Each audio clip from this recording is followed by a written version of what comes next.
When you're talking about Return to the Sleepwalker, do you feel the stimulus that you're getting from a schoolroom session or board climbing in general then translates quite well to all types of other climbs, or are there supplementary types of training that you're working in there that then takes you like beyond what like a board climbing training session would do for you? Yeah, I mean, I think it's always a case that doing a mix of everything is key. Like for instance, in the past, especially when I was younger, I fingerboarded an absolute ton, and I did get back into fingerboarding this summer in a bit of prep for spots of time because I knew I had to be ready on like sort of micros. But in general, like last 2 years, I've done very little fingerboard training. I used to campus board a lot when I was younger, and then last year I did quite a bit of campus boarding. This year I've not done so much. Um, Hmm. Variety is quite big. Obviously, board climbing is the one thing that stays pretty consistent that I do a lot of, but I think time on the wall is by far the most important thing. So either like just having gym sessions where you're going around trying lots of hard boulders, or when I'm not being lazy and actually doing my endurance training properly, um, sort of one of my favorite sessions and things to do is at the end of training when you'll spend like 10 minutes on, 10 minutes off for like 4 sets. So you're climbing on really, like, ideally not super steep because you should be on like really big jugs. You shouldn't be getting pumped, just like sort of slight dull ache in your forearms or something. And you just spend like 10 minutes on the wall. So it's like pure baseline endurance. And I think a mix between obviously what you're getting endurance wise from that, but almost the more important benefit I think for me is the fact that you're just climbing a really long time. So you're practicing your technique. So you're work on your movement, your foot placements, you're trying to like move well, place the feet really well. You can really focus on it because you're not trying so hard in your other parts of your body. And I think it's kind of the mix between I hopefully getting the strength and everything from the board climbing, but then ideally trying to train the technique to be able to move well on the climbs, which aren't obviously going to be as board like when you go outside. Yeah. So this is after a hard session that you'll do, kind of a strength session, if you will, where it's you're doing some limit problems maybe on the board, and you do some fingerboarding to warm up and get that kind of full recruitment, if you will. And Um, then you're like cooling down with this or warming down with this, 10 on, 10 off. yeah, I mean, you could do it either way. You could do like 5 minutes on at the start of the session as part of your warm up or something, or you could do, as you say, like a cool down, like just 10 minutes on and then stop there. I would do that. That's the sort of session I would add that in on like a second session. So if I climbed one day, the next day I would do not as hard training, like in terms of board climbing, maybe a short board session, maybe some campus blocks or something, and then I'd add that in. So I wouldn't be trying to Hmm. do max strength and that on the same day. Um, but yeah, I think just climbing is like one of the most important training tools that I've been using definitely recently. So trying to have as much time actually moving as on the wall, I think. Yeah, and this is even when you're in a very focused boulder phase. You're not doing a lot of route climbing. You're still finding benefit to doing like a 10-minute, very low pump session, as you're saying. It's not about like blasting the forearms and getting pumped out of your mind or whatever. It's more about movement, submaximal climbing, and you feel that that helps then to translate to really hard bouldering.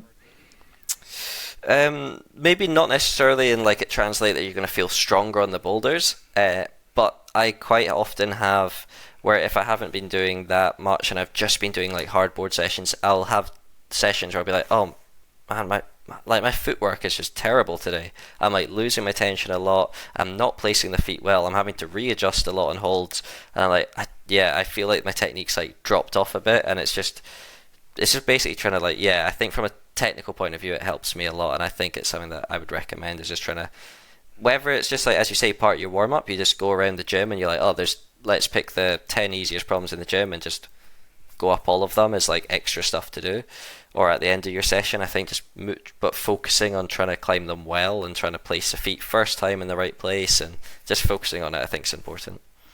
All right, y'all, just a quick second here to tell you about the sponsor of this video, and that is our friends over at Rungni. I love Rungni so much. Y'all know Rungni. It's Magnus Mitbo's company. Everything they make, I love. I'm wearing all of their things right now, and I use the chalk, and they got two new products I want to tell you about right now. Magdust Super Dry Chalk, a brand new chalk offering from them. If you've got sweaty hands or if you climb in the gym a lot, like on those volumes or outside in warmer temperatures, the Mag Dust Super Dry is going to keep your hands sticky. You're going to chalk up less. You're going to climb more. I love the Super Dry. And then their pants. You guys, I love their pants so much. You know, the harness pants are my favorite pants ever. They're light, they're stretchy, they're durable. And now they've got the harness utility pants. So it's got an elastic waistband and improved sizing so you can dial in that perfect fit, more pockets, and the same great performance. I love everything they make, and you can get 15% off by using code STRUGGLE over at Rungni right now. Check it out. Let's get back to the show.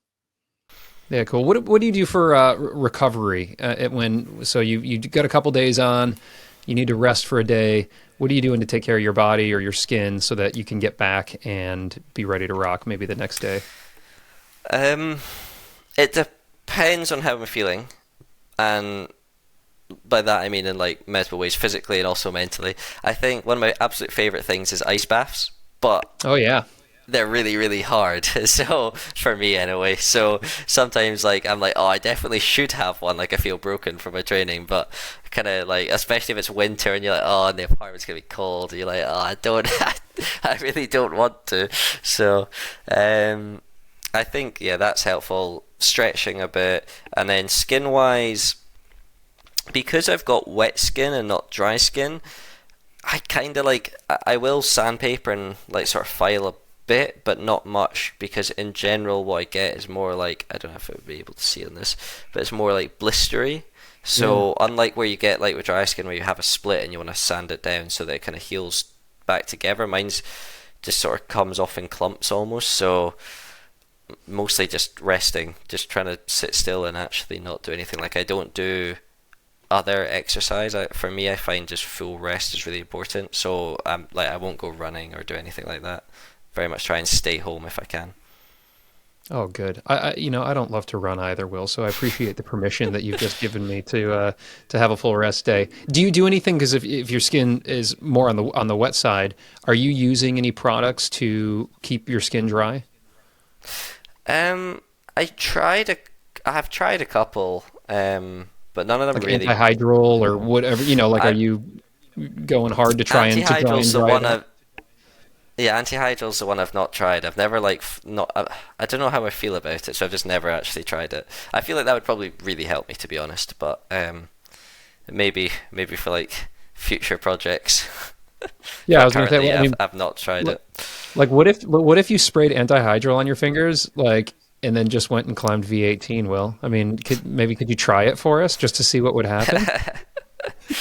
We need to find some V18 projects first, to be fair. But okay. No, I mean the main thing for me is just having good conditions. So having it either super windy or really cold, ideally both. And if it's like that, then skin's not an issue. It's just when it's warmer, it's humid, that I struggle. So in general, it's not something I've played around with different skin products or trying different things.